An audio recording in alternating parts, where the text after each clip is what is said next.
उनकी लंबी उम्र के लिए तो सबसे मुझे अच्छा है भगवान के भक्त मिले ये परिवार को भगवान श्री कृष्ण और नित्याश्रयी सौभाग्यों ने भी 22 प्लेट का अन्नदान किया है और निष्ठा के लिए सेवादान किया है। तो इन दोनों के लिए मैं एक बार जो हरे कृष्ण मंत्र दोहराएंगे तो अपनी दोनों आंखों पर कीजिए सभी लोग और मेरे पीछे जोर से बोलिए हरे कृष्ण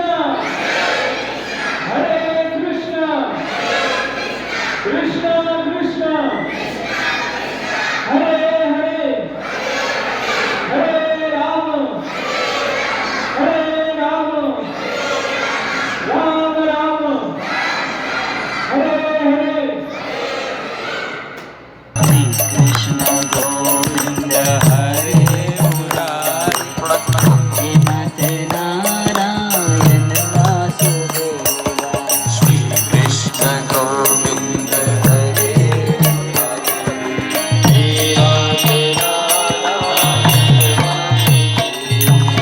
एकमात स्वामी सखा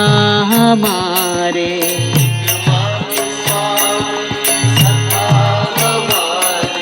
एकमात स्वामी सखा हमारे